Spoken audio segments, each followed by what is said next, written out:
hate to interrupt Dolly Parton. It is time to start, right? Let's start it off right with Dolly. Welcome to Fall 2021 at Southern Utah University. I am thrilled to be here with you, less than thrilled to be on this stage, but excited to be here with you and to see you all back on campus. Fall's my very favorite time of year. I don't know if it's the fall leaves or the coziness, the ability to put on sweaters and sweats, or fall traditions and students and the excited anxiousness of our freshmen who can't wait to go through the bell tower. Favorite tradition, I cry every year. Just fair warning, if you see me crying tomorrow, it's pretty normal. So welcome back. We're so happy to have you here, and welcome to those who are joining us by Zoom. I want to offer a special welcome to our new faculty and staff. We have 35 new faculty and 135 new staff to T-Bird Nation. Would they please stand and be recognized, and let's give them a big welcome.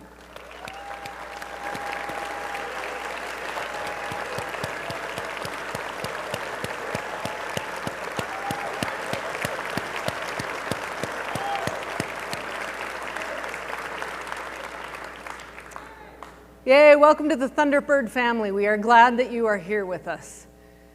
I want to introduce my fantastic colleagues that are behind me today, and you will be hearing from them later. Provost John Anderson, Vice President for Finance Marvin Dodge. Debbie Coram couldn't join us today because she is with the football team headed to their game at Arizona State University tonight. Yes, that's right, the T-Birds play ASU. Fun side note, I got a note from Michael Crow this week inviting our cabinet down to join him at the game. So SUU's stock is rising in the athletic and ASU world. So Sonia Hahn will be joining us today and speaking on behalf of Debbie. Welcome, Sonia, we're glad to have you. Stuart Jones, Vice President of Enrollment and Advancement. And Jared Tippett, Vice President for Student Affairs.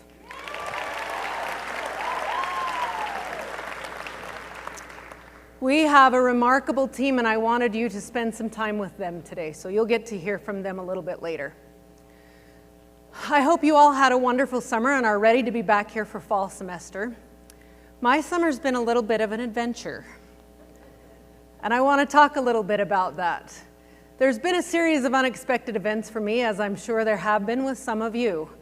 It all started with President Wyatt announcing his departure.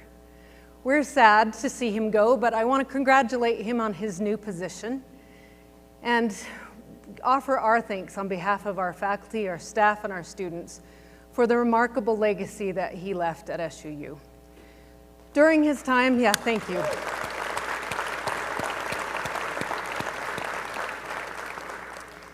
During his time at SUU, we grew by an incredible 60%, thanks to the enrollment team that worked so hard to make that happen. But we also grew retention and graduation rates. Our campus has never been in a more healthy position, and he left us that foundation to build on.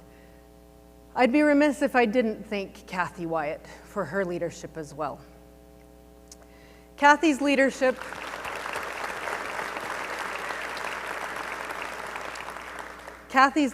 in establishing the Sorensen Center for Hope left a remarkable imprint on students who are now able to continue their education and not have to worry about where their children will be during their class. I think it's an awesome opportunity that she provided for our students, and we want to thank her for all that she has done.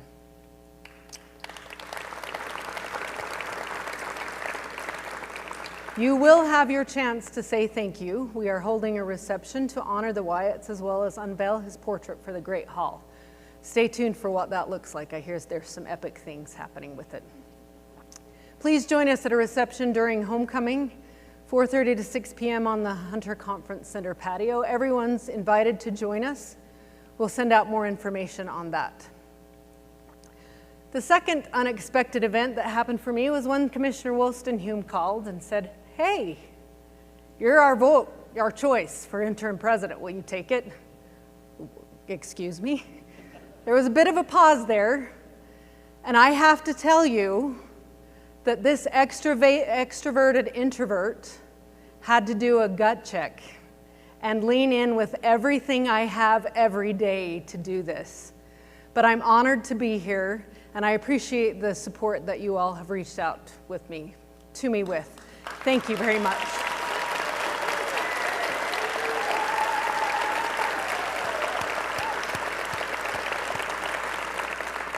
So that leads to the presidential search. I'm sure that there are plenty of questions, and we don't have a lot of answers, but we will. So a search committee is being convened. They have had the initial discussions. The search committee is just now starting to be discussed and convened. That will likely be convened at the end of September. Once that is convened, they take the process and decide what the process will be and how long it's going to take feedback from all of campus and learn what campus is looking for, put out a job, and then wait for candidates to come in. Typically, that process takes about 6 to 9 months. I thought I'd be done by Christmas and I could do anything for Christmas. I think I'm in this chair until commencement, so buckle up. It's going to be great. Unexpected event number 3, flooding. Please note that this was the first day that I was in this position. Day 1, and let's count. 4 floods, 4 weeks. It's been an amazing journey, and I appreciate you all for coming on it with us. The flooding in Cedar City that happened was remarkable to see, and it's something that we haven't experienced in a significant amount of years. It was sad, my heart is broken, and I know that it impacted a significant amount of our faculty, our staff, and displaced over 100 students. My heart goes out to all of you, and I'm sorry for all of your losses, and together as a T-Bird family, we will make things better. Speaking of a T-Bird family, to see you all go out and serve our community was nothing short of miraculous and heroic. Thank you for being willing to go out and serve. This picture in front of the home is actually Ryan Hunt's home. He's one of our football coaches, and that is our football team helping him. I hear that one of our football players actually laid down in the water because they were out of sandbags. The water surge came and the football player laid down to make the water move. So, way to sacrifice for the good of the team.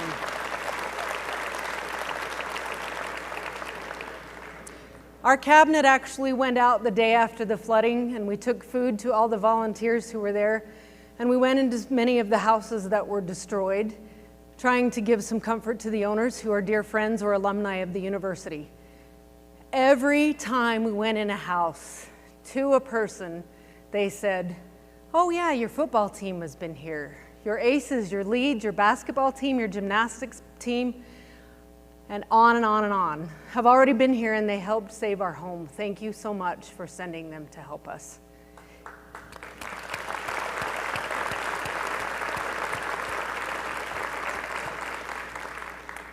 In addition, the T-Bird Strong Fund was mobilized and $46,000 was raised and distributed to our students immediately.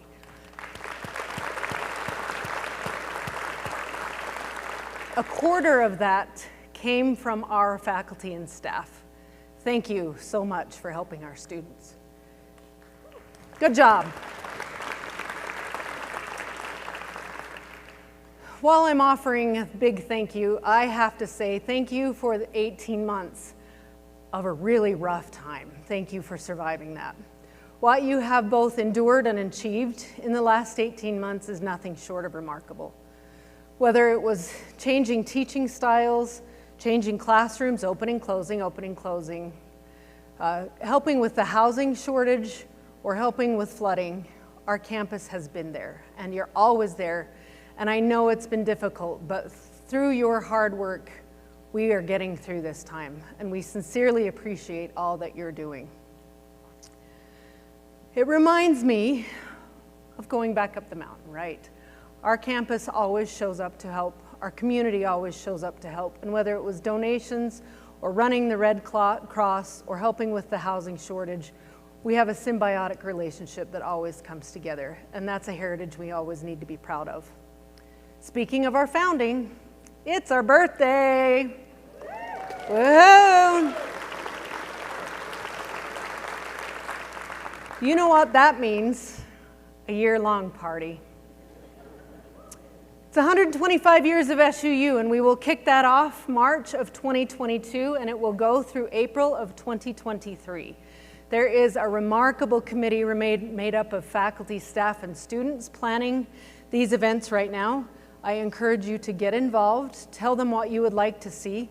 Let's celebrate our community, celebrate the history, celebrate the culture, and get together and really build some community through this celebration. Here's a list of events that are things coming up in the next month. There's something happening each and every day on this campus, but these are events that we would like to make sure that you attend. Please note on there, we are having an SUU Day at the Utah Shakespeare Festival on September 15th. More information will be coming out about that. Homecoming's coming up, but join us for the bell tower tradition tomorrow. That's always a favorite. What? We're there. And the COVID forum next week, get involved in those. We're going a little bit different direction in this meeting, in case you can't tell. I'm going to go through highlights, but the first thing that we did is reach out to all of you saying, what's on your mind? What do you want to hear about today? What is causing you anxiety? These are the top 4 things that we heard multiple times. We will be covering all of these, whether it's through my remarks. Cabinet will all get up and take some time, and then we will have a question and answer where we'll answer all of your questions that were submitted. We'll touch on these at some point. I'll start with some highlights today. I wanted to begin by sharing a little bit about myself, and those of you who know me know that's my least favorite thing to do. Many of you have worked with me for an awfully long time, and some of you are new, so I thought it might be helpful for you to learn a little bit about my leadership philosophies and about me. The first thing that you will learn pretty quickly today is I am much more of a qualitative leader than a quantitative leader. Don't get me wrong, quantitative data is critical to what we do. It informs us and it is who we are.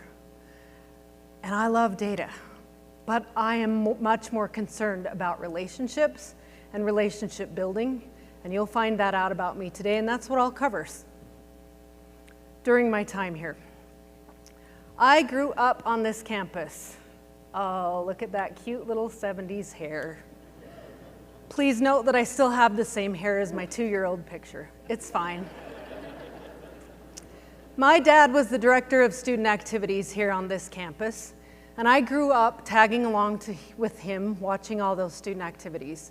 I had a crush on every one of the student body presidents. It's fine. I can still name them in order, and many of them are my friends today. I took Dad's job. He retired in 1982. He had Parkinson's and retired early, and I took his job in 1994. Didn't intend to, never knew that that's what my path was. I actually graduated in zoology. I was headed to med school, pre-med all the way, left brain thinker, right-brained, relationship-oriented. Somewhere they came in the middle, and I decided that higher ed was my path. So I'll talk about some leadership philosophies that my dad taught me. We'll get into some of that, but I wanted you to see where I got my roots of SUU from and where my time at SUU started. I literally grew up on this campus. Something that some of you may not know is I randomly fly away on weekends and go run events nationally. Whether it's the National Convention for Political Teams, we'll call it teams, and I'm not going to disclose, private concerts, corporate dates. You'll see the Commodores, easy like a Sunday morning. That actually happened during a hurricane. There was a Commodores concert right in the middle of a hurricane, so it's always an adventure. I do this because I teach an event management class on campus, and it's the very favorite thing that I do. And I think it's helpful for me to continue to go out and run those things and to see how the rest of the world runs events with a much bigger budget than we do and come back and bring some of those fun ideas to our campus. Out of that time here on campus and as a student leader, I learned 3 leadership philosophies. I learned these from my dad. I watched him with his student leaders and learned all of these from him. Now, don't think I just learned from my dad, because my mom taught me to be a really strong, fierce woman, and together, this is how I became who I am. So my 3 leadership philosophies. The first one, people support what they help to create. How many of you have heard me say that? Yep. I love that. And I learned that from my dad, watching him with his student leaders, and I put it into practice with my student leaders. As a young advisor, I thought I had the best ideas, and I thought I was the smartest, and I knew how to advise. So I said, here's what we're doing, and here's how we're doing it, and it's going to be fantastic. You'll love it. They were dutiful students, and they did it, and they kind of loved it.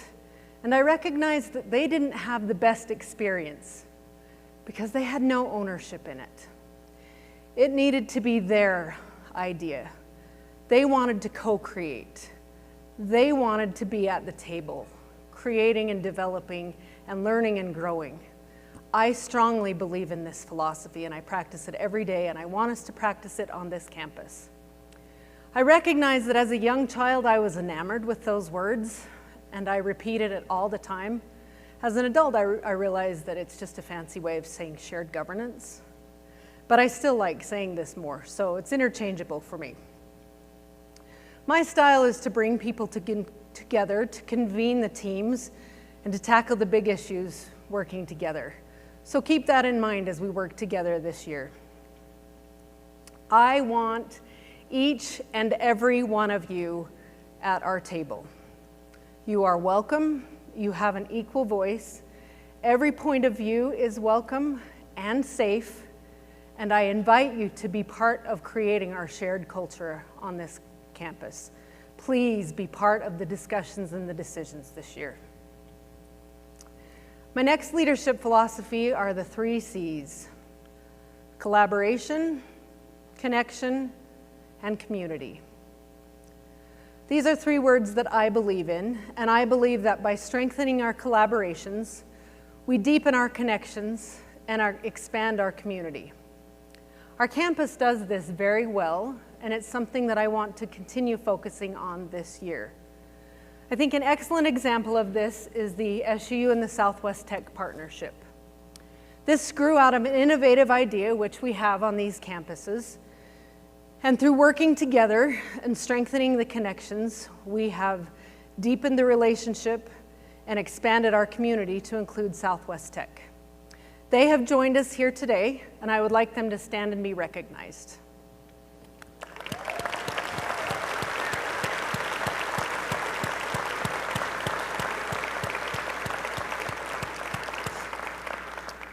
Both of our schools come together and continue to do an excellent job collaborating for the good of our students, and I appreciate the partnership. We went and saw Ragtime together this week, and it was an incredible opportunity, and I encourage all of you, go to that show before. You have 1 week, go to that show. An excellent opportunity for us to put people support what they help to create, and these 3 C's together is going to be controversial. But we have an opportunity in front of us to talk about shared governance and to try this together when we're talking about a vaccine requirement. I know, bad words, but guess what? We need to come together as a faculty, staff, students, and community and decide what is best for SUU. And I encourage you to use your voices, utilize the areas that represent you, and let's work through the COVID task force, which has the faculty senate president, the student body president, and the staff association president. Reach out to them, attend these forums, let your voice be heard, and be part of the shared governance of SUU. I believe strongly that if you want to go fast, which when I am task-oriented and planning something, it is fast and it is going alone. But I want us to go far I want us to go together this year. So please join me in doing that. My third and final leadership philosophy today: the soul of an organization is its people. I told you I was relationship oriented, and I believe strongly that our people are the most important part of what we do. For me as a leader, it all comes down to people. And I hope you feel that from me today and this year. There's an ongoing debate of who should come first. You've heard this. Is it the employees, the shareholders, or the customers? Most cases, leaders conclude that it's the customers, right? And in higher ed, it's a given that students always come first. I've told you I love students, and I've spent my entire career with students. So I'm not dismissing that at all. But I am conflicted with ranking anybody, because it implies that our other major constituencies are somehow secondary. And that just doesn't feel right to me. I think our faculty and staff are critical to our mission. We couldn't function without all of you, right? And I want you to know that, and I want you to feel recognized for your work and valued as an important and critical member of T-Bird Nation. Feeling valued helps us in our lives, and we know that. A survey by the American Psychological Association says 93% of employees who feel valued are more likely to report better physical and mental health, as well as higher levels of engagement, satisfaction, and motivation. Does that sound familiar? The study goes on to say that there are a few factors that influence in how people feel valued. First, you can read these. I'll just pop them up.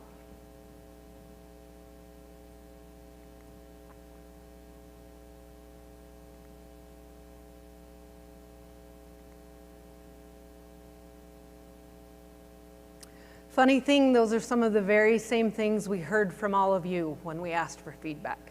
And I will address those a little bit later in the conversation. I want you to read this quote. And as you do, a few things pop out to me. I love this quote, and I think Anne McCahey said it best. But a few things pop out to me. Employees are our greatest asset. We have attracted and retained the best. Now we need to provide them with encouragement and help them to know that they are an integral part of SUU's mission. That's what I want to focus on. A third constituency that I want to say is very important, and this is probably informed from my 15 years of working with alumni and community, but I think they are critical to our success, and it's often something that we put to the side. But think about that. Alumni send their students. They attended here. They send their kids to attend here. They contribute money, they contribute time, not to mention our legislature that gives us over 50% of our budget. Where would we be as a university if we did not equally value them? For example, our alumni are sending almost 500 freshman children, legacy freshmen that are their kids, to attend SUU this fall. They're entrusting us with their babies. That's pretty cool. A person that I was the student body, he was the student body president, I ran as his vice president and lost, but I continued to work with him all year. He is sending his student here this year. Makes me feel really old, but also very excited to have them here on campus. I submit to you that it is equally important to have our students, our faculty and staff, and our alumni feeling valued, fully engaged, and are working together to fulfill the mission of SUU, that's when we have the sweet spot that is SUU. That is when we're thriving, and that's what I want to work toward together this year. As I've had the opportunity in the last 5 weeks to listen, to speak with many of you and listen, the one thing that I've heard the most asked question, is where in the world are we going? What are you doing with us? Are we going at the same pace? Are we going in the same direction? Are you changing direction? Are you taking us on an entirely different ship? I think the fear of the unknown has gotten to us. I'm here today to tell you that we are headed in the very same direction. Lucky, nothing has to change for the next year, but I do want to do things differently. Here is what I want to focus on, which is what President Wyatt focused on for the last 7 years. I want to focus on students. That's critical. Continue to grow strategically. That is 3 to 5% face-to-face so that we can keep up with the housing shortage within the community and not overwhelm the infrastructure. But online, double digits. I want to continue to innovate with your expertise. And I want to keep SUU accessible and affordable for all. Same place, those all sound familiar, right? The most frequent comment that I've heard multiple times, we are worn flat out. Burned out, worn out, exhausted, tired, scared. Between COVID and the fear of the unknown and a housing shortage and changing a president, people are feeling a little bit unsettled. Does this sound familiar to anyone? No one is willing to disclose. I will say, I see some hands waving. I will say I am worn out, and I hear all of you that have said that same thing, and I appreciate you sharing that with us. I want you to know that Cabinet has heard those feelings. We know that these have been challenging times, and we know that the only reason we got through them is because you doubled down and worked hard. So the question that I have asked myself is, how can we allow you some time and some space to decompress and to re-energize and rejuvenate without pushing pause? How can we maintain the momentum and at the very same time take time to breathe and renew your energy and celebrate the fantastic things that you're doing? We've visited as a cabinet multiple times. We have reached out to your leadership, who is here today and we'll talk about later. We've reached out to Faculty Senate, to the Staff Association, to students. We've had conversations all across campus saying, what would help the most? I'm here today to announce a few initiatives, but I want to stress that these are only the beginning. Please come to the table and continue the discussion with us of how we make SUU the very best place it possibly can be to work. How do we make this the place that you feel valued and appreciated and that you want to be at every day because you love the students? We're going to start with communication. I want to give a shout out to Nikki Kuntz and her team. They have done a remarkable job with communication and getting the word out about COVID and working diligently to make sure that we have students here and enrollments are high. They've been doing an excellent job, but I'm not saying that at all. What I want to do, and I got my master's in communications, so this is on my mind, I want to communicate better internally to all of you. I want you to be in the very same loop that we're in, so you know exactly what's happening with your campus and you feel some ownership in it. This will start with more opportunities for feedback. We did this for this meeting today. We reached out and said, what do you want to hear about? And we're talking about those things. During President's Council, which is monthly and available for anybody to attend, you have representatives from the Faculty Senate, the Staff Association, and the Student Body President. There is going to be a standing agenda item on each President's Council now that asks for feedback for those meetings. Your representatives should go out to you, seek your feedback, and bring it to us what you are saying and what you're feeling. There will be a cabinet corner where each member of cabinet is going to reach out and talk about what they're doing, from things like, when is the move happening, to the new building, when is the new building being completed, or the biggest question, when will Chick-fil-A be open again? Right? We'll continue with the campus forums. I offer an open door and an open email. Please share information. Don't think that we are unapproachable. Come talk to us. Communication. The second thing we want to offer is flexibility in your work arrangements. Last year, policy 8.3.1 was rewritten, and it offers a more flexible work arrangement already. But I think all of us assumed that that was for COVID, and I don't think anybody has dared explore that because we're a pretty traditional academic organization. I'm asking you to go to your supervisors. I'm asking us all to open the conversation, and let's talk about what works for you.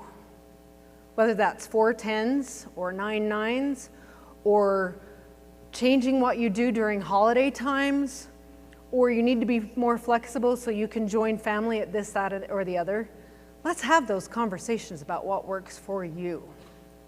I can hear faculty proverbially rolling their eyes a little bit right now. I know this doesn't apply, but help us find things through the Faculty Senate that apply directly to faculty and what would make a better experience for faculty.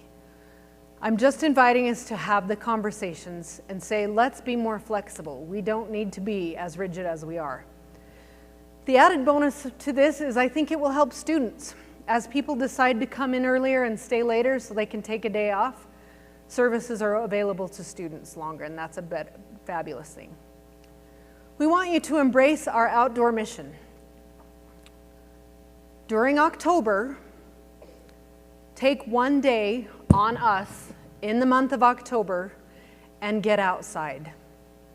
Go to the national parks, go to a park, go with your family, go with your department, take your classes, and get outside. Decompress and spend some time embracing our outdoor mission. Just change the scenery a little bit for you, and that's a day on us in October. I want to work to build even better community at SUU. I want you to start thinking, how can I do things differently to help build community? Can I hold my meetings by walking around? Can I hold my meetings in the rotunda where I can be more accessible? Think differently how you accomplish your job. Take time to celebrate the successes that you enjoy. In your office, in your department, working with another organization, celebrate your successes, like we are celebrating Southwest Tech and taking time to enjoy each other's company. Celebrate those successes. Let's show appreciation. I'm horrible at writing thank you cards, but I'm trying to be better, and I've written some and sent some in the last couple of weeks, and you would have thought it was pure gold. Let's take some time to show some appreciation to one another. Family events, or let's couch that in your chosen family, right? Whoever you choose to spend time with, I want them on this campus so we can get to know who they are, and they can experience SUU as the fabulous place that it is. Let's start having some SUU family sections at homecoming and at our athletic events and at Open Rec Family Day, and we've talked to Brian Fullerton about that. Let's spend time together. There will also be some campus networking opportunities that you'll hear about, and these include a young professionals network and a happy hour. Nope, it's not what you're thinking. I know you were excited, but stay tuned for some of those because we'll have some networking opportunities. That's something that we heard is we don't know our colleagues well enough. Can I also ask you to wear red on Friday? Yes! That's a simple way to show that you're part of T-Bird Nation, and that's something that we've really been pushing with our alumni, and they've sent hundreds of pictures in saying on Friday we were Reds. We were red. To that end, you all get free bookstore swag today. Woohoo! Our bookstore has been fantastic to work with, and we really appreciate them. We didn't have it here because we want you to choose. We want you to choose your size and what you're comfortable in. So look for an email this afternoon, or there will be a QR code at the lunch. Yes, there's a lunch. Please all go out to it. There will be a QR code in which you can all get on and choose from a variety of items what size and what item that you will be comfortable wearing. Please join us in wearing red and enjoy the bookstore swag.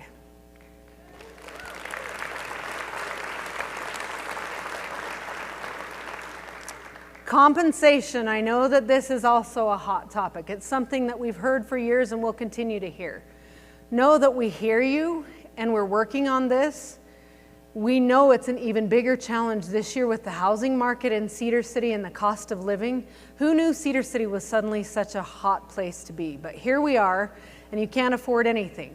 We understand that, and we are working on it, but know that it's a multi-year process. So be patient, but let your voices be heard, and reach out to any of these colleagues you see on stage, and let's have a conversation about that. I want you to read this, and there's a couple of things that I will point out. Some will say this is quite possibly the sappiest slide I could have. But I love what it says. None of us are getting out of here alive, and I really hope that they're talking about live, not SUU. Just saying. But please stop treating yourself like an afterthought. That's what I want us to focus on. Have fun, do the fun things, celebrate together, and enjoy the 125th anniversary. But let's stop treating ourselves like an afterthought. We have big issues to tackle together, and I'm not discounting the concerns about COVID, about vaccinations, teaching, everything that you're dealing with that's so heavy on your plates. But we can't forget about the people. Connection, collaboration, and community. Let's be a part of together creating a campus environment that's even more exceptional. Thank you all.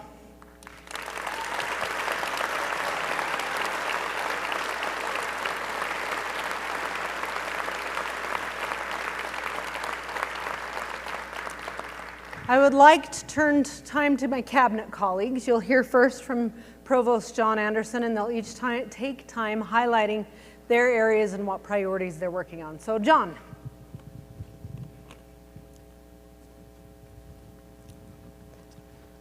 Thank you very much, President Benson, and you are a joy to work with. Thank you very much. This has been a great experience. Thank you. We certainly look forward to serving under your leadership. Thank you. I want to talk just a little about the academic mission of the institution. Sometimes we look at the academic mission as being something that faculty solely engage in, that staff support. Fundamentally, I disagree with that. We as an institution have made a commitment that we will provide quality academic experience in all of our classrooms. We have, as of this morning, 352 full-time faculty, all of whom teach a regular load in the classroom, minus some releases. We also have over 100 staff, and many of you are here, who contribute to the academic mission of the institution, teaching in the classroom, providing scholarship activities, and leading student engagement. I want to thank all of you for contributing to that, no matter which division you're in, no matter which place you are. Thank you for helping this experience for our students be a positive one and lead to them having a better life and an ability to contribute better to the communities in which they will live and they will serve. That expression of appreciation extends beyond just our SUU family to include our Southwest Tech family. They contributed a significant number. There's over 400 students who have taken advantage of that partnership, many from SUU taking classes at Southwest Tech and the other directions. We'd like to thank them for their effort as well.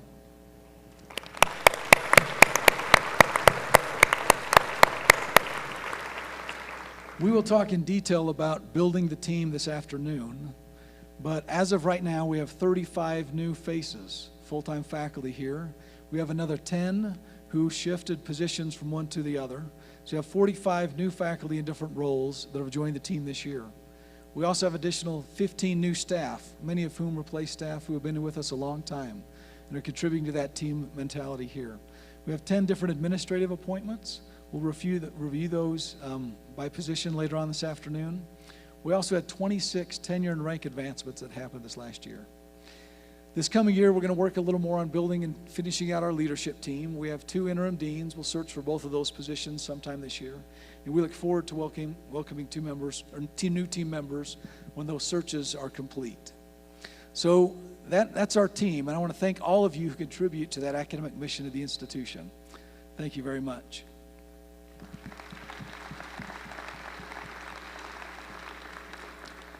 President Benson talked in pretty good detail about COVID.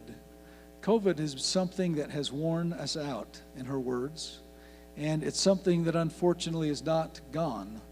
We thought in the spring it was diminishing. We thought it was going away. All of you know about the Delta variants and the other variants that are coming. The SUU COVID Task Force is one of the most professional groups that I've worked with. They're so committed to making sure that every voice is heard, to make sure that we do everything we can to keep a campus that is healthy, to keep a campus in which faculty and staff feel safe to come. And the nuances and the number of issues that group has had to work with in the last 15 months to try to create that environment has been monumental. I want to take a minute for us to thank that SUU COVID Task Force, the work they've done this last year, and for the work that's ahead. Unfortunately, we're just getting going. So thanks, COVID Task Force.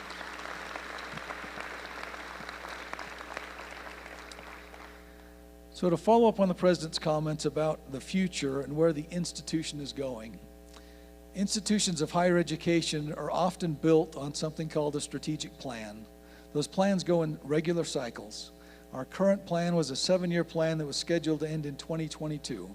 Typically, it's the provost's responsibility to lead that strategic planning process under the direction of the President and the Board of Trustees.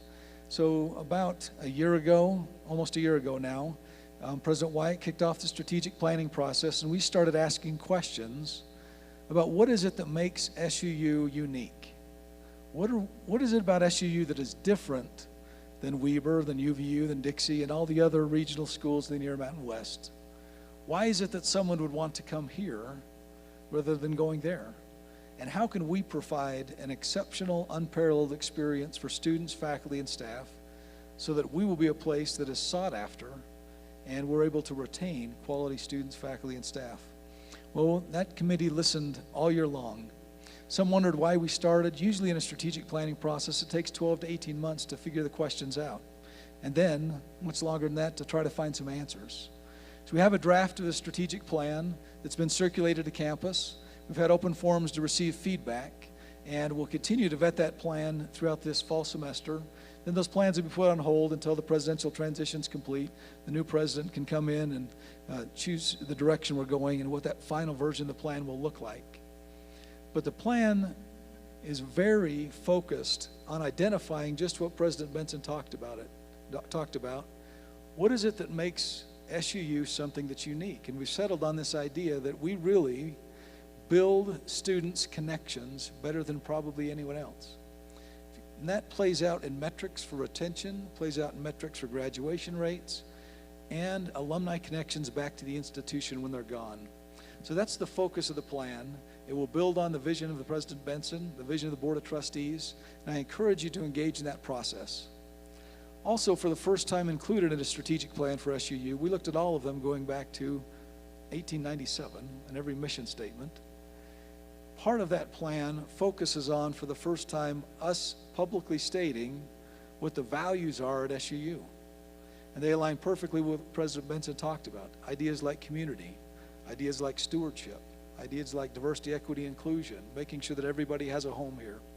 And no matter where they come from or their perspectives or beliefs, that they're safe here, that they can learn like anyone else, that we provide an equal learning opportunity for all those who come. Those are institutional values that if we eventually adopt them, they'll be the boundaries around which administrative decisions are made.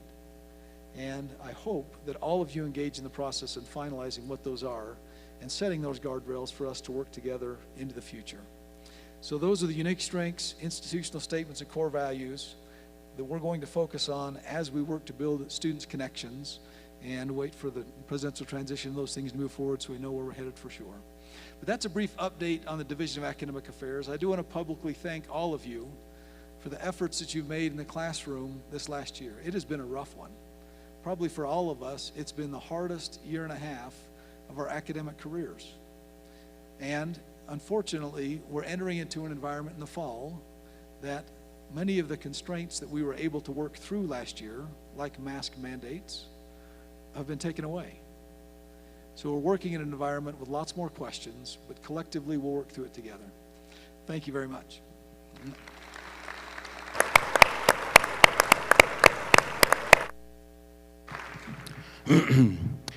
It's a wonderful day in this neighborhood.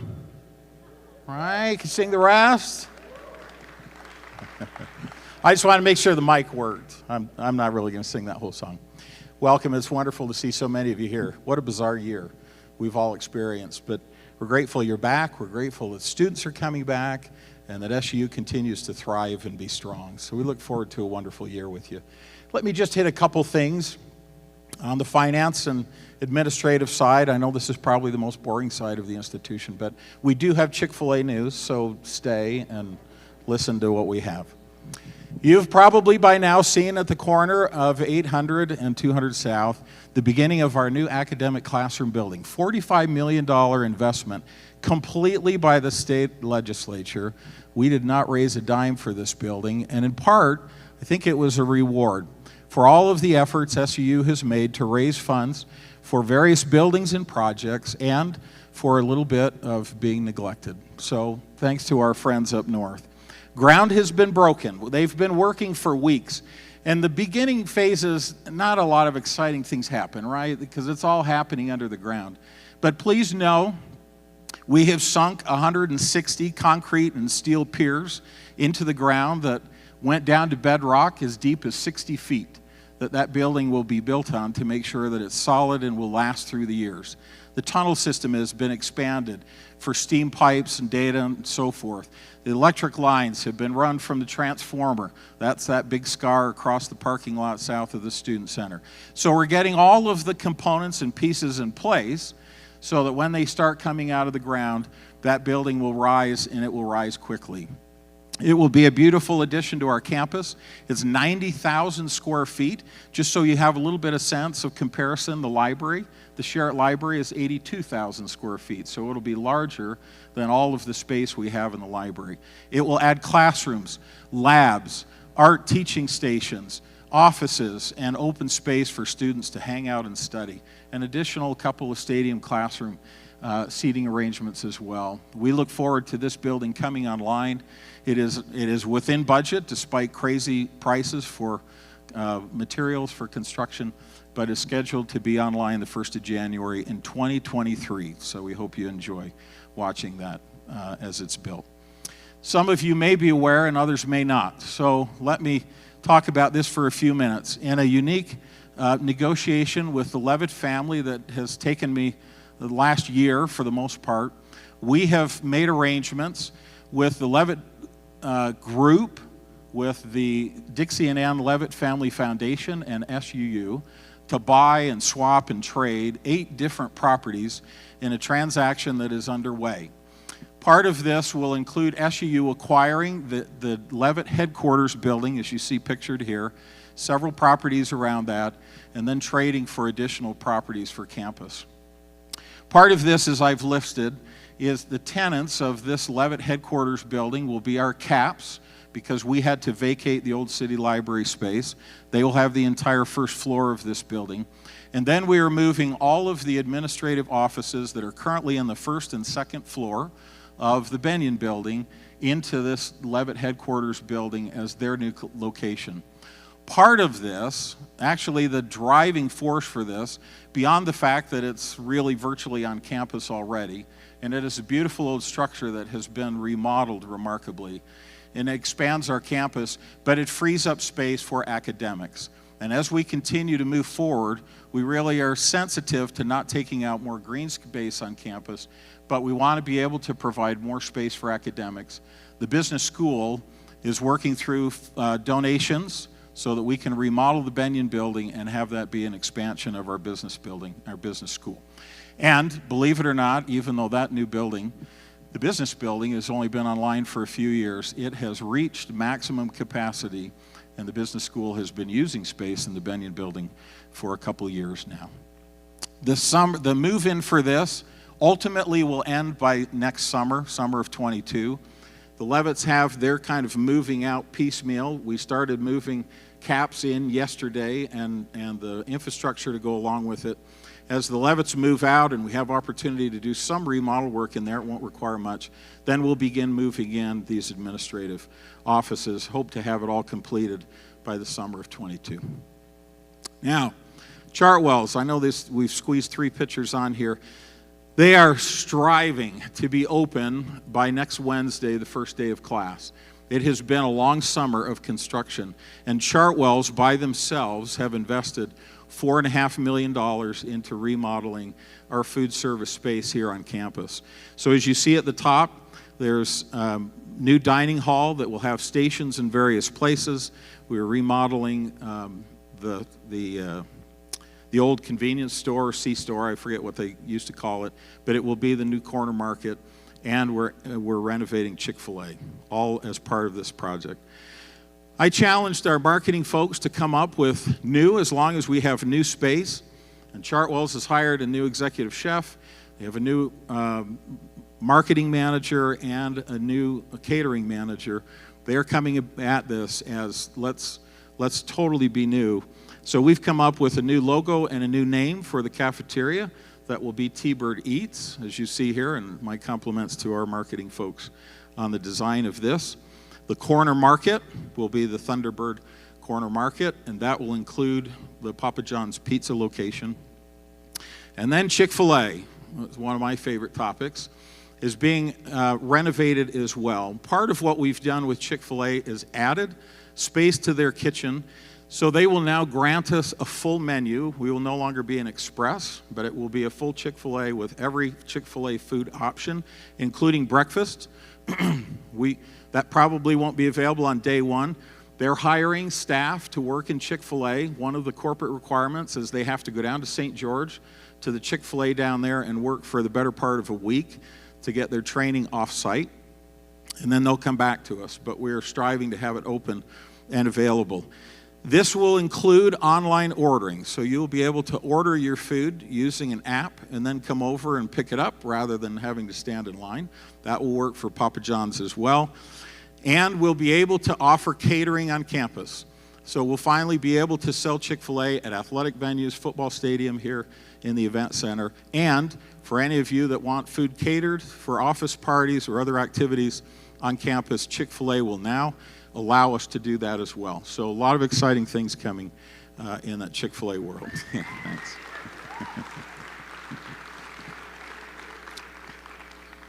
And I think I probably could sit down now, right? That was the news y'all came for. The music building. We have moved forward on making a legislative request to remodel and add to the music building as our next capital development project.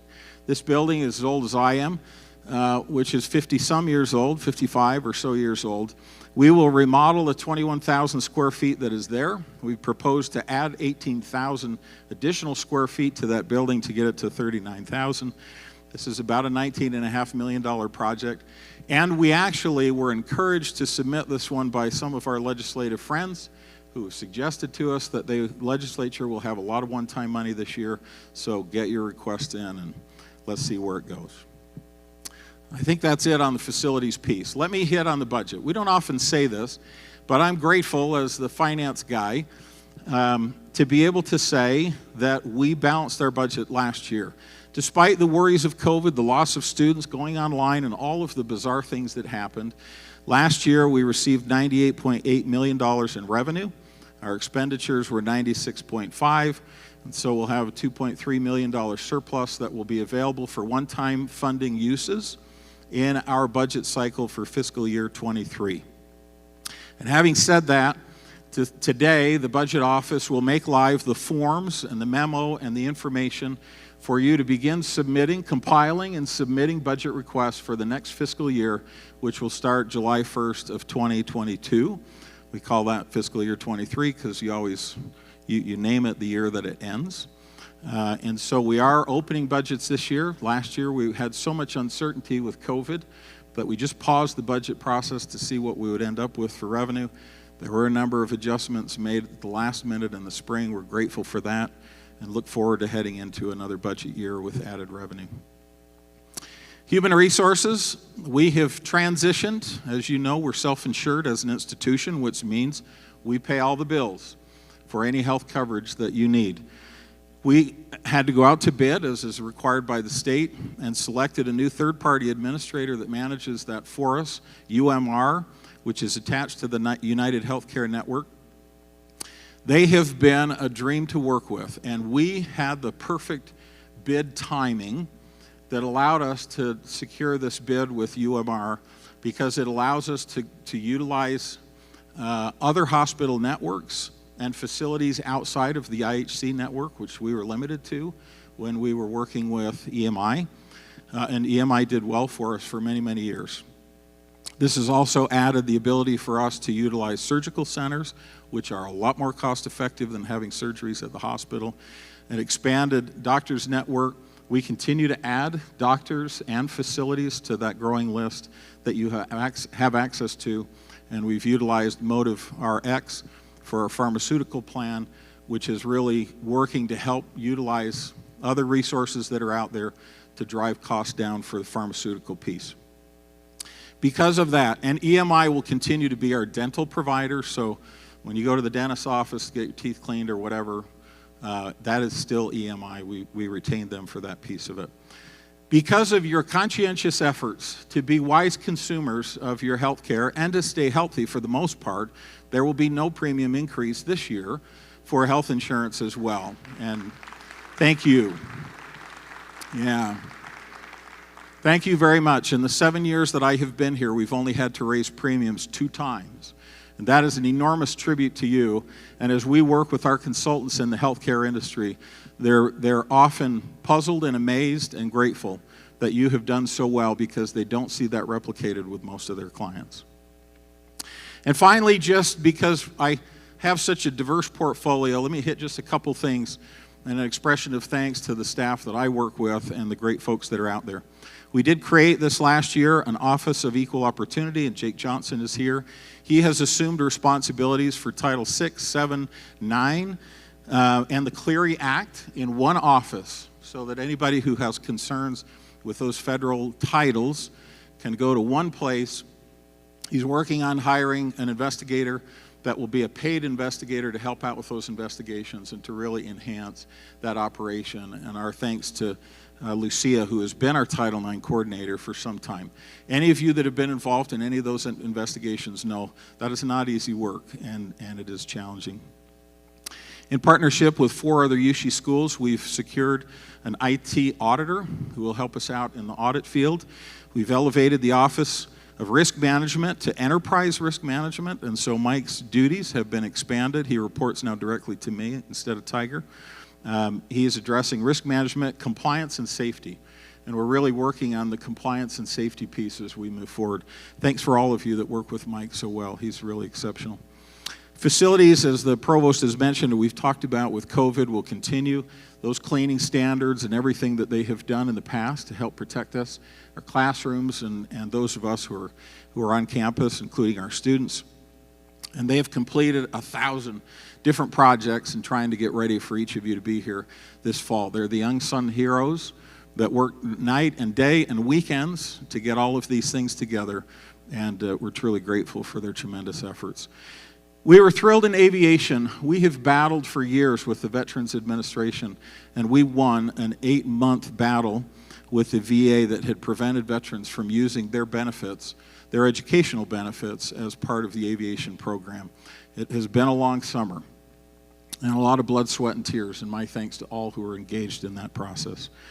We successfully concluded. Yeah, thank you.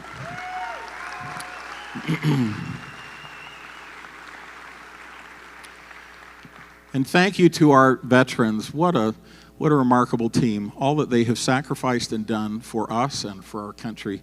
It's wonderful to have so many engaged in the aviation program.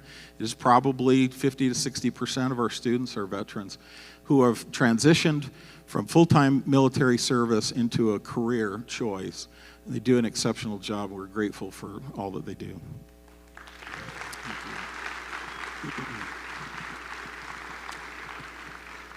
Finally, this is a little bit of geek speak here for those of you that were around when we started building the Beverly Center for the Arts and the new Shakespeare Theater. Part of our fundraising effort was new market tax credits, which hopefully we will never do again. It took 28 attorneys to pull this thing together, but it yielded several $1 million that we were able to use in construction. And we knew that was a 7-year period of time, and that successfully concluded this year. So thanks. And for those of you that like IT and information items, we continue investing hundreds of thousands and at this point millions of dollars in IT infrastructure here on campus. We have added new fiber optic cables to just about every building on campus. We're replacing Ethernet switches. All of this infrastructure allows us to offer 10 gigabit service to virtually every space on campus. For those of you in town who struggle with your internet provider, most of them at best only offer 1 gig service, so we're 10 times more than what the community has to offer. And we're grateful for IT, again, an army of unsung heroes that go about keeping those systems running. So with that, thanks, welcome back, have a wonderful year.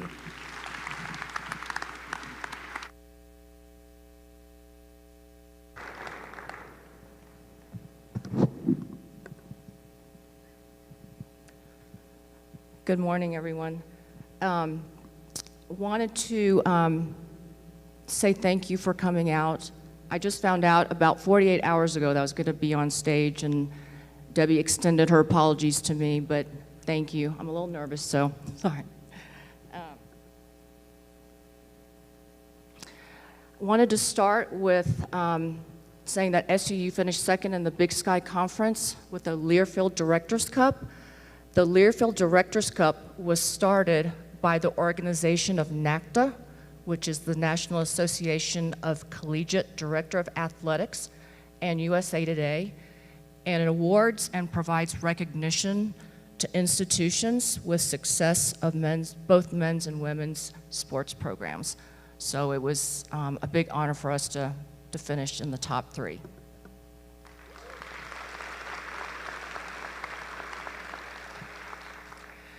In 2013, our graduation success rate was 79%, and currently it's improved to 81%.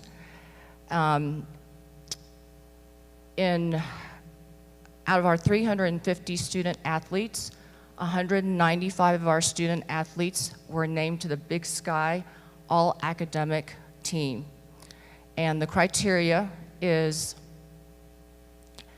the criteria is you have to actively be participating in your sport, and you have to have at least a 3.2 cumulative GPA in the current year that you're enrolled in.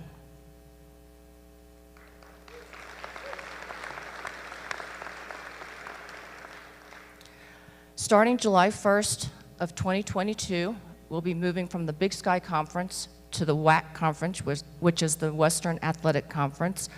We feel like this will be a great benefit for our student athletes because a majority of our sports will be competing divisionally, which means there'll be closer travel for our student athletes and also less class absences.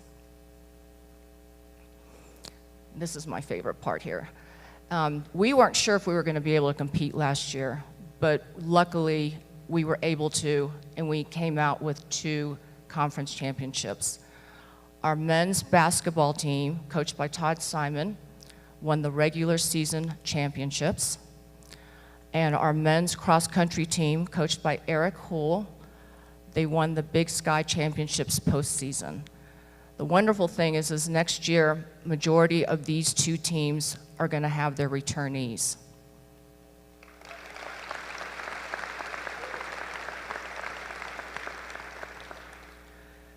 We've been really fortunate to have increased our donor support to 32%. I believe that that has a lot to do with Debbie's messaging of really wanting to provide more opportunities through scholarships for our student athletes. So thank you, everyone, for your support, and I appreciate everything. Thanks.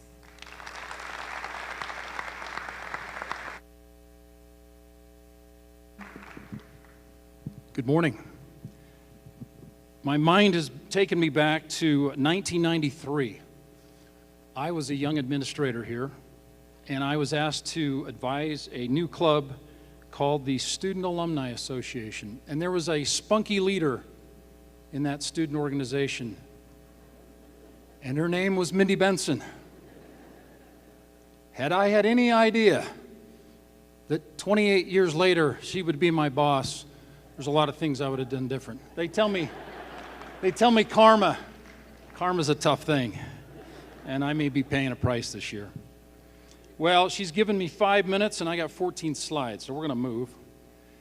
And I promise next time someone takes a picture of me, I'm actually going to smile, because it must have been a bad day. Well, I want to give you an update on enrollment. I want to give you an update on our marketing and communications efforts, and I want to give you an update on fundraising. So let's start with enrollment.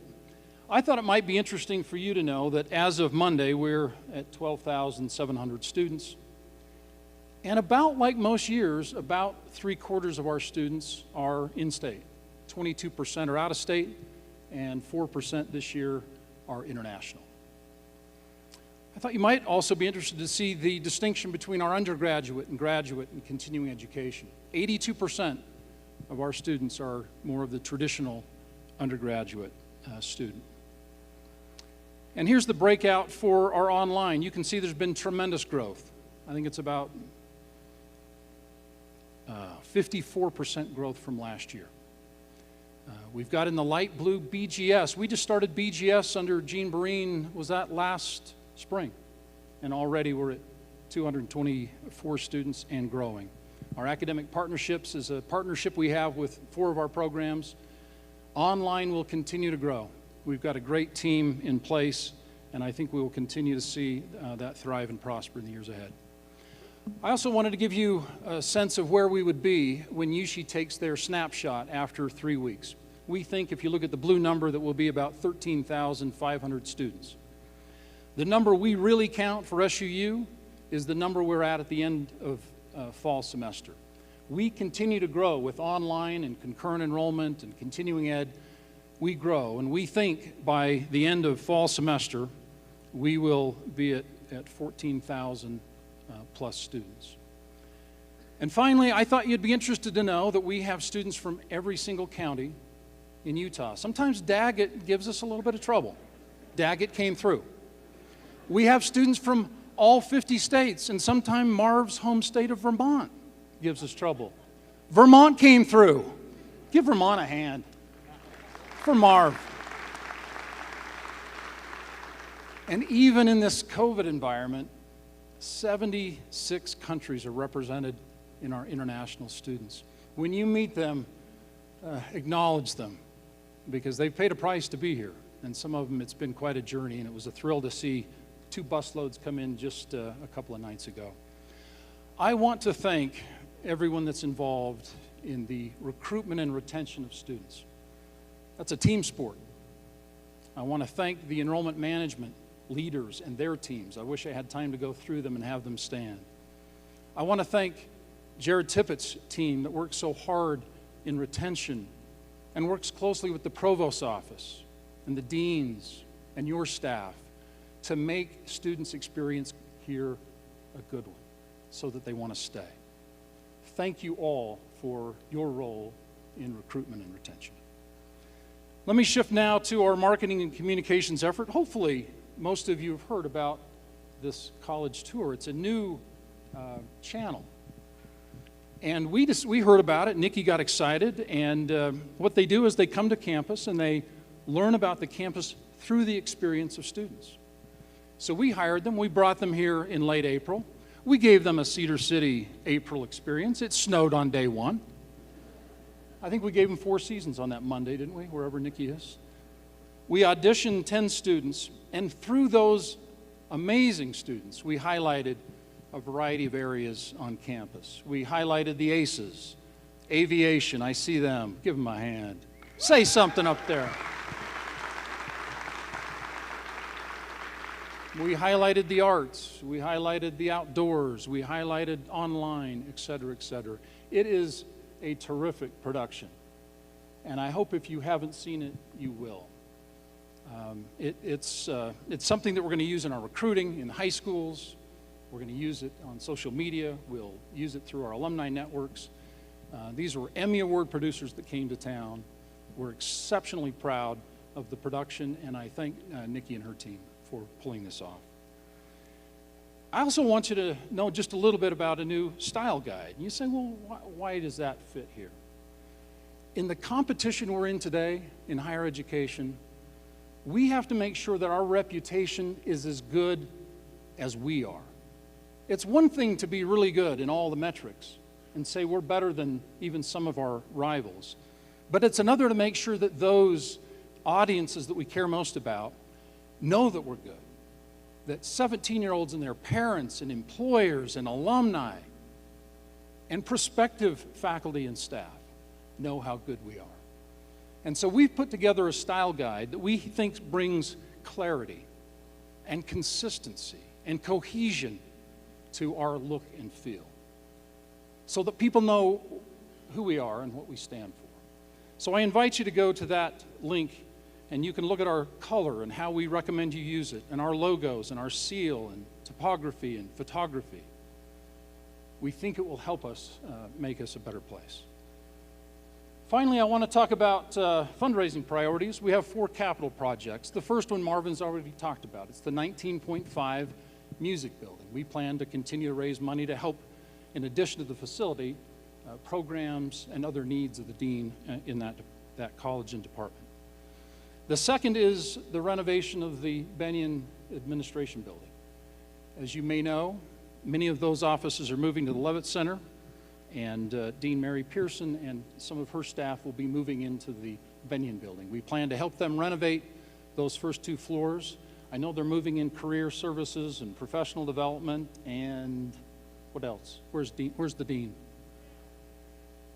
Professional sales, thank you. And we think this project could be as much as $5 million and will be privately raised. Athletics has 2 facilities. They want to renovate the stadium and that space underneath the stadium seating. This will allow them to expand their football locker rooms. It will allow them to expand their athletic training facility. And for the first time, the men's and women's track and cross-country teams will have a locker room. That's kind of exciting. And on the second floor, they'll have additional space and conference areas that will help summer games and as we host athletic tournaments. And the final capital project, Richard Church is raising money for a golf complex. This complex will be housed at the Cedar City Golf Course, owned by the city, but then will be leased back to us for $1 a year for 50 years. It's a $650,000 project. I think he's already got almost half of it raised. It will be a wonderful addition to the golf team. In addition to capital facilities, we have 3 ways in which you have been giving.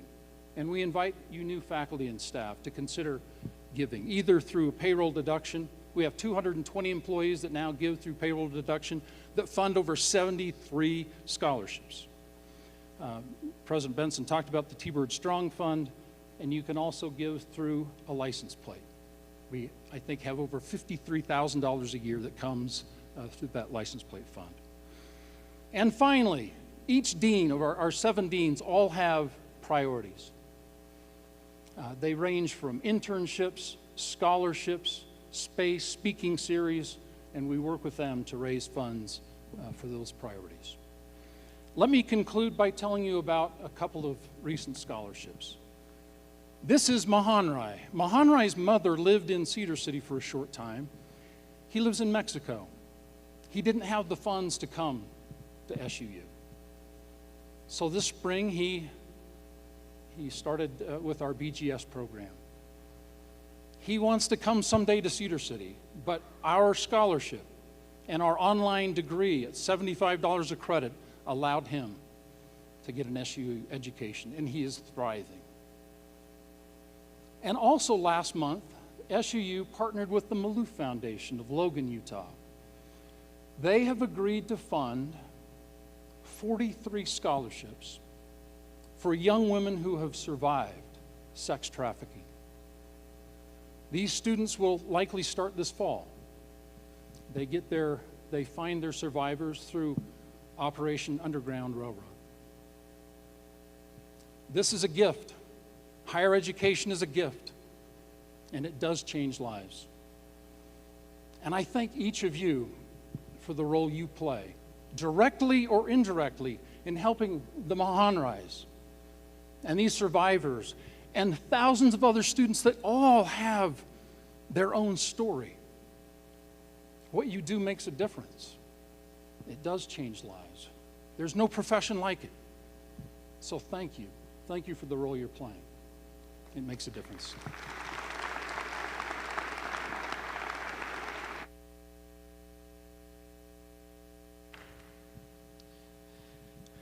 I'd like to thank each of my colleagues up here for their overviews. It's fun to hear about all the good things going on campus, and I'm excited to tell you a little bit about the Division of Student Affairs and some of the things that we've been working on and thinking about and the ways in which we are serving our students. I thought I'd start with the mission statement, generic in some sense, but maybe helpful for some of you to know where our hearts and minds are. In the Division of Student Affairs, we believe we exist to serve the academic mission of the university, to support the students in and out of the classroom, to help them grow and succeed that way. We want to retain and graduate every one of our students. The number one metric that we focus on is graduation. That's the finish line. That's what we are all about. You hear us talk a lot about retention, and that's because we can't celebrate graduation unless we get them to the next year and the next year and the next year. We want to make sure that all our students have the opportunity to grow and develop and prepare for a great life after college. We also want to make sure that we are creating a safe, inclusive, and supportive campus community for all our students, regardless of their race or gender or sexual orientation or religious background, in-state, out-of-state, you name it. We want to make sure that all students feel safe. We appreciate what you do to help our students feel that way. And we try really hard to provide great customer service and a wonderful experience for our students. In the Division of Student Affairs, we call this the SUU way, where we make all our decisions first and foremost based on what is best for students, then what's best for the university, then what's best for our departments, and then what's best for me.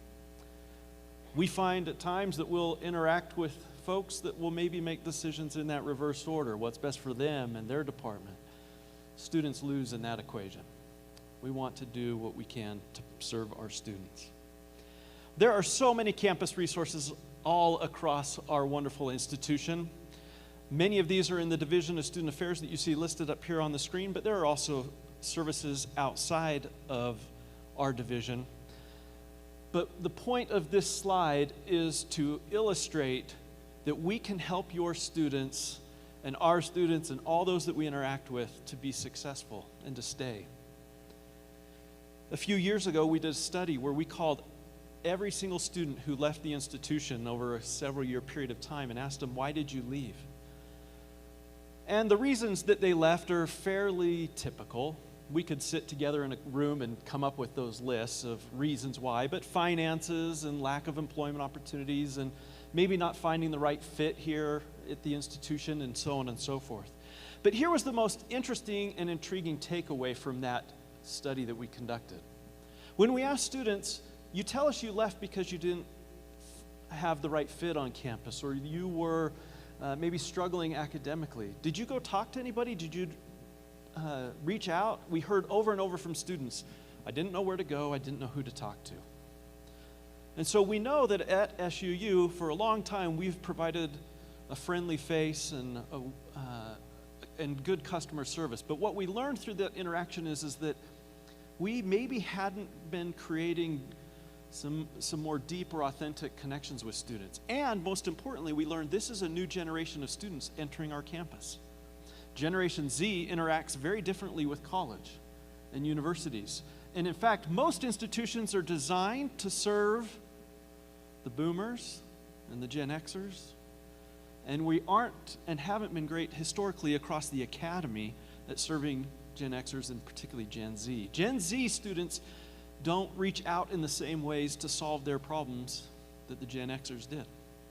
And so as a result, that's where we launched the ACES program and the LEADS program and shifted our academic advisors from being traditionally course schedulers to more holistic academic advisors.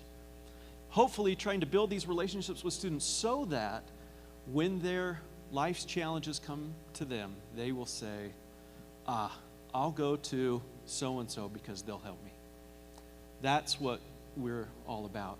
But this is a big list of resources that are available to students, and we don't expect all folks on campus to memorize what these are or where they're located. And so instead, we have created the Nest on campus. Most of you know where this is, in a very prominent space in our student center.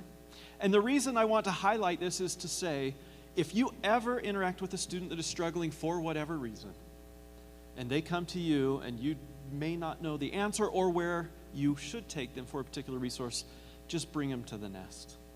Inside that space, we have trained ACEs that know everywhere to take them, and they'll take the student from there and take care of them. Last year alone, we had over 10,000 what we call referrals, or students that were brought into the Nest for support. So just bring them there. Just come to the Nest. I want to thank Ryan Bailey and the ACES and team for everything they do to support our students. And thanks to you for bringing our students to the Nest.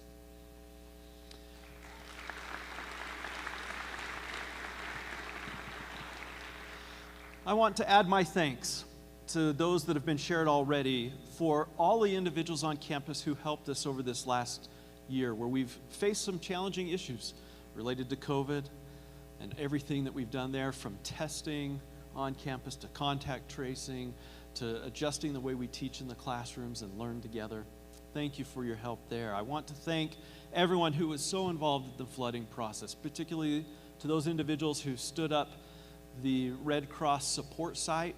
I've heard from local Red Cross folks and also from regional managers that said they've never quite seen a place stand up so quickly and be so organized and provide such wonderful resources to our community. Thanks for your help with that effort. And then the housing, you see the residence hall photo there, just to say thanks for assisting with our housing shortage that we faced this year.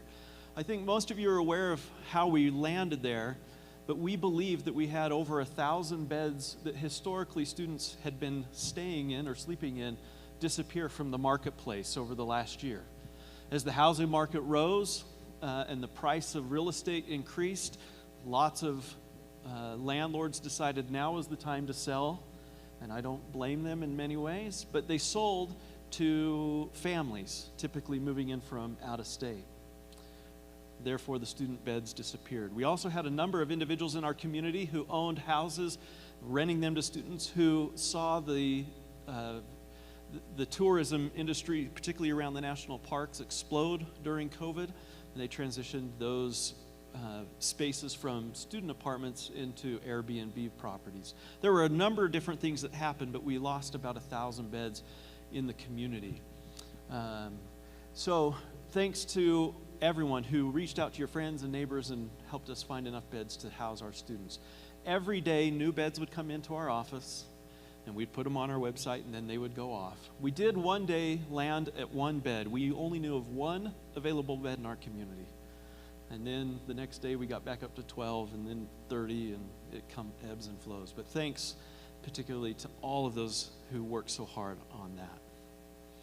And finally, I just want to say thanks to each of you and honor those who have been a recipient, and if you haven't received it yet, you will. I know those emails and whatnot are going out.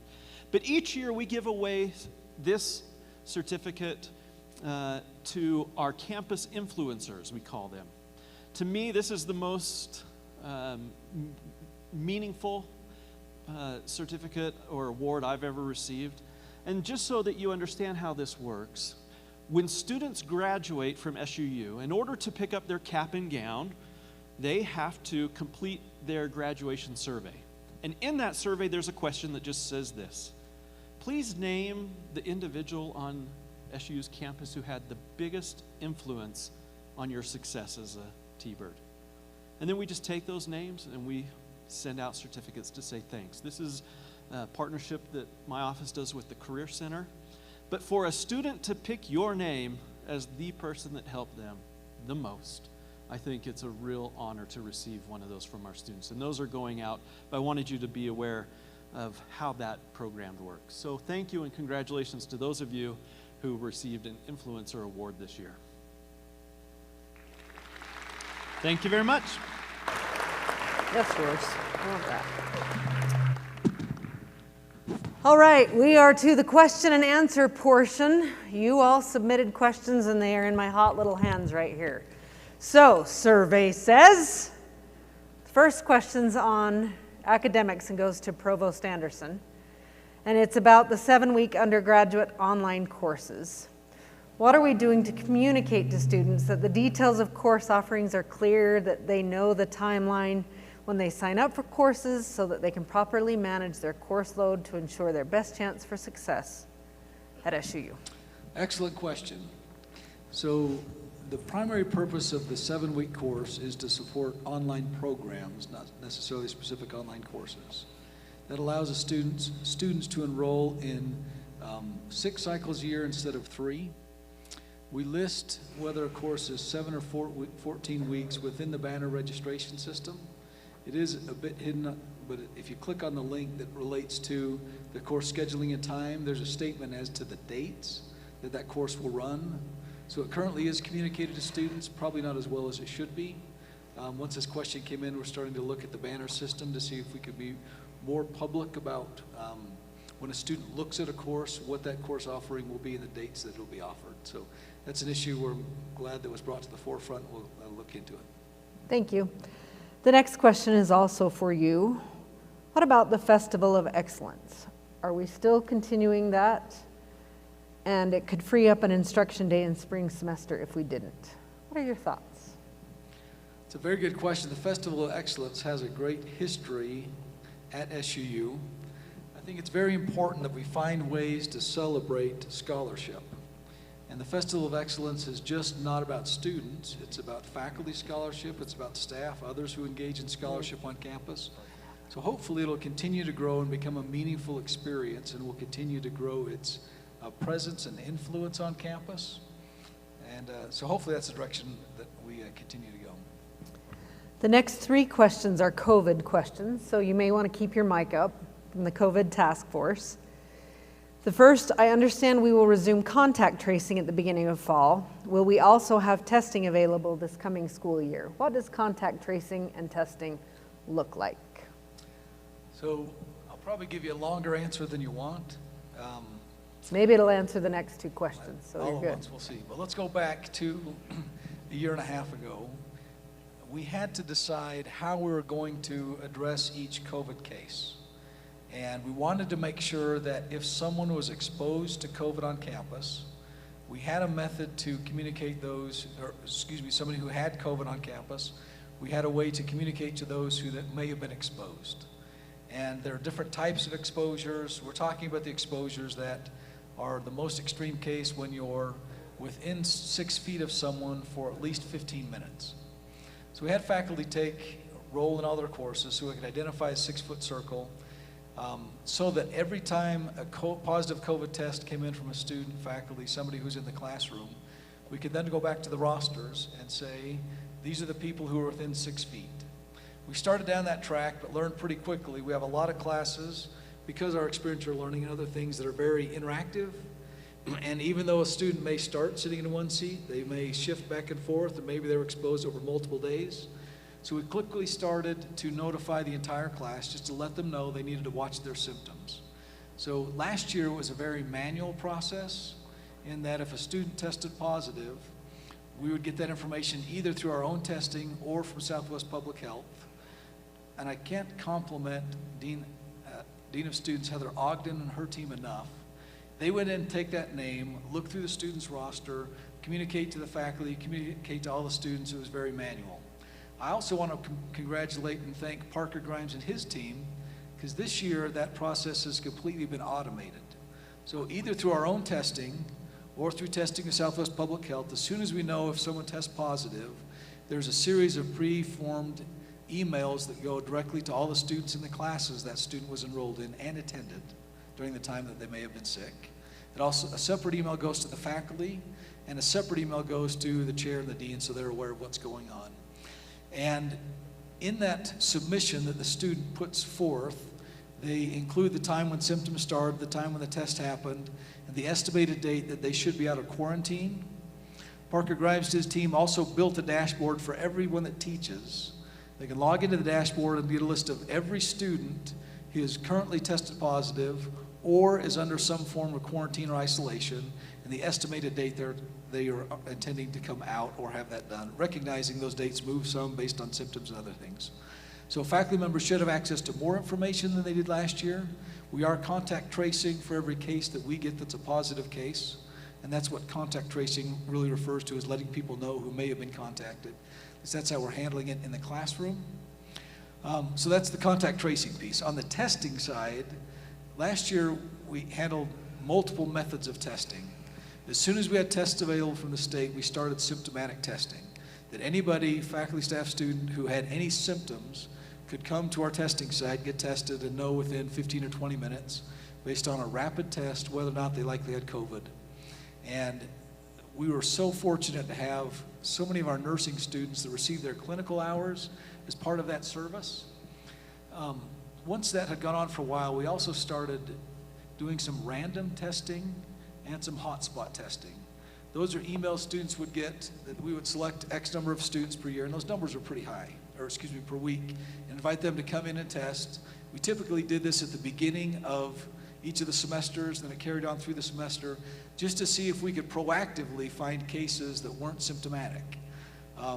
We, along with the other UC institutions, did not find that to be that effective. We found a few cases, but not many.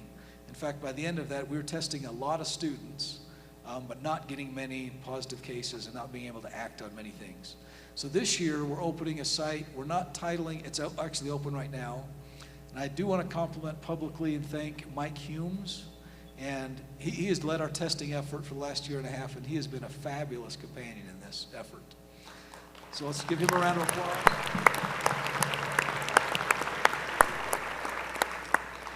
We do have essentially a sanitized testing station.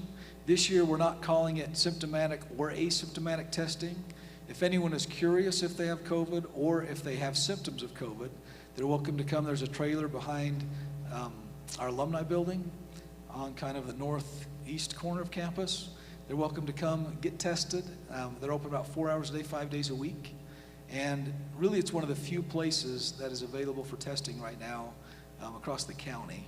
A lot of the healthcare providers have really reduced their testing offerings. And so if anyone has a concern or would like to get tested, that's a place they can go. So that's contact tracing, that's testing, that's our plan for this year. And again, we will adjust to anything that happens with the COVID environment and watch the numbers pretty carefully. The next three questions are also COVID. Let's handle them together and call it a day with this topic. They're similar. With a more contagious and deadly virus than last year, why are we using weaker controls? And at what point might a mask or vaccine mandate be implemented on our campus? I'll say this is an area I'm thankful to be working in an academic environment where we have people who ask deep questions and think deeply. And I'm grateful to also work in a civil environment that we can have authentic conversation.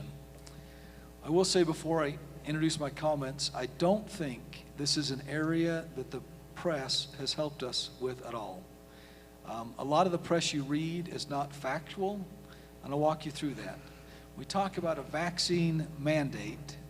We have legally not been able to say to students, get a vaccine or you can't come to campus.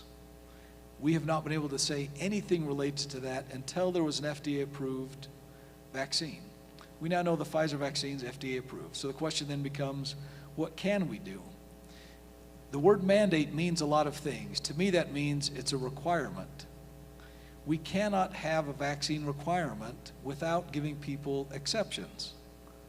And that's where a lot of the debate is. Because if we say that we have a vaccine mandate, last night there was one of the technical colleges that said we now have a vaccine mandate, and that's the extent of the press story. Well, that's not the truth, because no one in the state can have a vaccine mandate. They can say you either have to be vaccinated or declare a religious exemption or declare a health exemption or just say you don't want to do it, a personal exemption.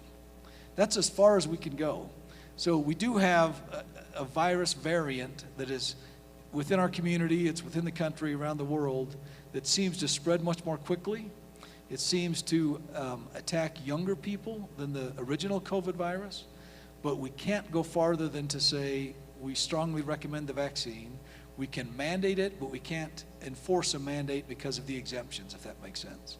So we're trying to navigate what is the right language that's going to end us in a place that we have the most healthy campus. That's the goal.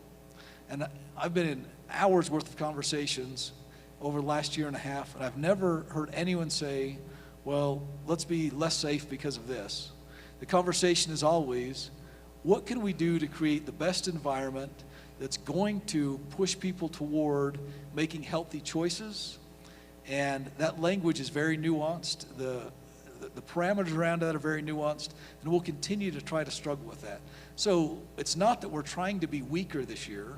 Last fall, we had no vaccine, we had no mandate, we had no anything. So we did have the authority last year to require face masks across campus. That was incredibly effective. We have no evidence based on our contact tracing that the virus spread within classrooms. We only had one course section in which we had 3 cases. We believe they were unrelated because they were students who sat in different places in the classroom. We pushed that classroom into a synchronous remote for 2 weeks during that period. But other than that, we've known spread within the classroom, largely because people were so compliant with mask wearing and social distancing wherever we could. Again, last spring, and I want to give credit to our legislators to trying to navigate this the best that they can, but when COVID looked like it was declining, they passed a law that said we couldn't mandate masks. And the list of places we can't include athletic events, include higher education, include all of those things. There are some small caveats that in K-12 and other places, local jurisdictions can make different rules in certain situations, but in large part, we just can't mandate it. And so it's not that we're saying we want to be less protective than we were last fall. We're being as strong and forceful as we possibly can about mask wearing within the guidelines we're given.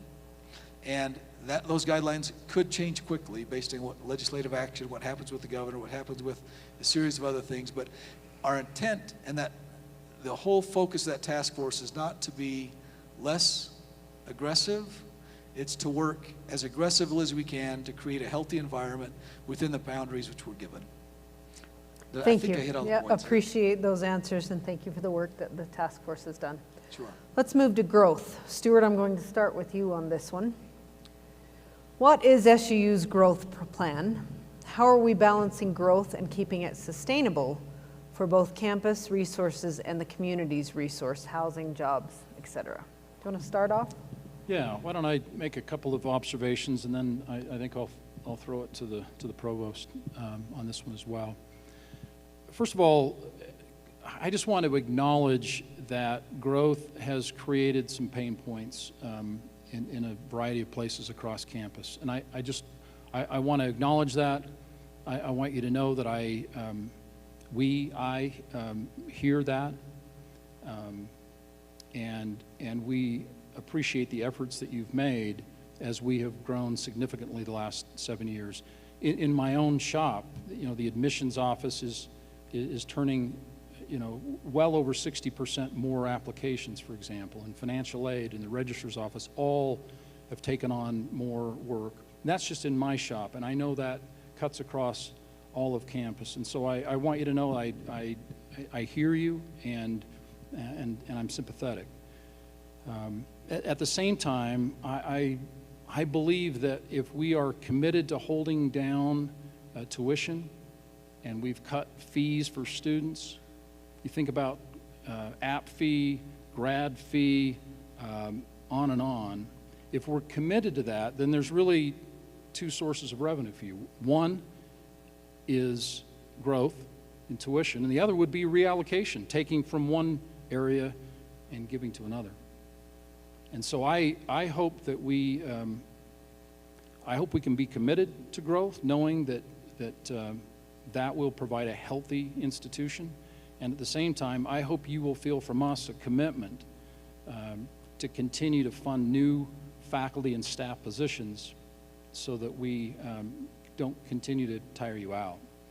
I want to reiterate what President Benson said. I think because of the housing shortage in Cedar City primarily, the commitment of this cabinet is that we would grow face-to-face no more than 3 to 5% this year. We've usually tried to be in double digits. So we have ratcheted back the face-to-face so that we can not create any more of a housing issue next summer. Online, I think you heard the president say double digits. I think there is an enormous future and possibilities for us. I would say we're ahead of most USHE systems, but I still think we're several years behind where the country is in face-to-face. You see the dominant players, and we're never going to be a Southern New Hampshire, a Phoenix, Western governors. You have no fear of that. They spend over $100 million on marketing every year. That's more than our operating budget of the university. So know that we will be strategic, as the president said today, in our growth. I think it will be sustainable, and it will keep us healthy and vibrant financially. Thank you, Vice President Jones. And I do want to publicly thank you and your team for working with those in Jared's shop in the advising area and with working with our deans and chairs and program directors to make sure that there's a seamless, collaborative relationship between transitioning students through that whole onboarding process into the system. In enrollment growth, we're in an interesting spot. I don't know how many of you have worked at other institutions. I started an institution when it had had 10 years of semester over semester enrollment declines, with the exception of one semester, and it had grown by 0.9%. And to be in a place that there is such despair and no real answers is incredibly difficult and creates just a sense of loss across campus. I entered an institution like that and had the chance to see that shift to a growth mentality in which we grew for the next about 12 semesters, semester over semester growth. And to see the shift in culture and shift in perspective is very fascinating. We have experienced rapid growth. We've grown in ways that we could. I think we can continue to grow in those ways. I think a good analogy is to explain the institution as being an awkward young high school freshman who over a summer grew 6 inches and has yet to fill out, is still weighing 120 pounds before the 6-inch growth. I think we've got a lot of work to do to mature into the size of institution that we are. But for us to continue to work on things like pay equity and those issues, we've got to have some level of growth. And also there's a fundamental argument that suggests, and this is across all of the academy, including SUU, that the undergraduate and graduate experience is a transformational experience, and societies and communities are better when they have more students who have had it, who have gone through that transformational experience. And so growth isn't just about a number or financial sustainability of institution. It's about a fundamental question. If we believe that we provide something that is transformational and allows people to have the capacity to influence others, to think differently, to think more critically, that's something we should want to spread. So that is another argument for some level of growth. I think Vice President Jones explained it very well. In the face-to-face environment, we don't have the luxury of having hundreds of thousands of people who live within driving distance of campus. So those who drive from their homes represent a very small segment of our student body. Most students have to move here. Because of that, we're essentially capped based on the number of beds that are available. So 3 to 5% in the face-to-face environment will allow us to keep that intimate learning experience, relatively small class sizes. It'll allow us to keep that focus on the essence of the SUU academic experience that we deliver in and outside the classroom. And online, I would say, just to complement what has been said, we're fairly new to the online market. We're finding which programs work well and which don't, and we'll try to reach more students to increase the priorities of the Board of Higher Education state of Utah, which are increasing access to new populations. Many of those populations can't come here because of cost and other things, so we need to reach them through online. Increasing affordability, which means our price should be in, and they've got a long algorithm for it that's built into the metrics of the strategic plan, but essentially says we can't go above 10% of the median household income of our service region. So we'll stay in that realm of affordability. We'll also continue to toy with new programs like the BGS Online, which we call Speedway, which provides a low-cost alternative. So if we continue to look at those models within our shared governance environment, we'll continue to grow and increase the umbrella and reach of the institution and have a greater impact on more students. Thank you. Appreciate that. Lunch is waiting for you, so in the interest of time, I'm going to leave 3 questions on the table, but I'll give you an idea of what they are and who you can talk to about them. One is green space, and VP Dodge touched on that earlier, but if you have more concerns about green space, please speak with him. One is general campus culture, and how can we create a more healthy culture? I talked quite a bit about that, and that's something that I'm passionate about, and it's something that today is only the beginning of, so let's work on that together. And the last one is reassuring faculty that we care about health and safety. That is an ongoing conversation that we want to continue having, and we assure you that that is a top priority for us. So let's continue working on that together. There's a group that I want to bring up here, and while they're coming up, these are your representatives. Come on, friends, come on. These are your representatives, and I want to make sure that you know who they are and that you see all of us together as a team. This is President's Cabinet. With the addition of these people, it's President's Council. I get the question of what's the difference, so I wanted people to see this. And I'll have them introduce themselves. Mason, if you'll bring up my mic. Hi, I'm the Faculty Senate President, Raina Gardner-Reeves. I'm the Chief Diversity Officer and Associate Provost for Equity and Inclusion. My name is Danica Suberville. Hi, I'm Maureen Redeker, and I'm the General Counsel. Dan Camp, I'm the Staff Association President. Thank you. If you'll join us around these couches, that would be terrific. Take note of this team that's up here. We are part of your campus team, and I want you to see what President's Council looks like and who we are and how we can be representatives of your voice. Make sure that you are reaching out to us, make sure that we know your opinions, and that you are starting with us today to continue the discussions of how we create a better culture and how we make SUU the best place that we can be. I want to wrap up with a final thought. One last thing that my dad taught me. We went camping a lot. He was great into the outdoors and into camping. We had a sheep camp. I did not take to camping. That is some genetic thing that I did not get, but my brothers have, if you know my brothers.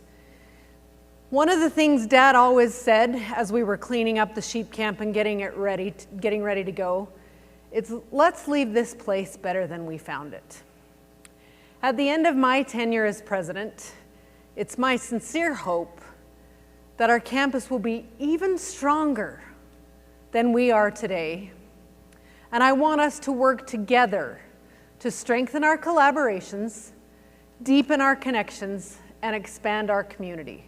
I have no doubt that when we hand the reins over to the next president, I can say we are leaving you a better campus than we found it, and I want you all to be part of that. Please join us. There's lunch out on the quad, and don't forget to snap the QR code and get your bookstore swag. Thank you to everyone who joined it. Thank you to the team who put this together, and thank you to our fabulous colleagues. Thanks for all you do.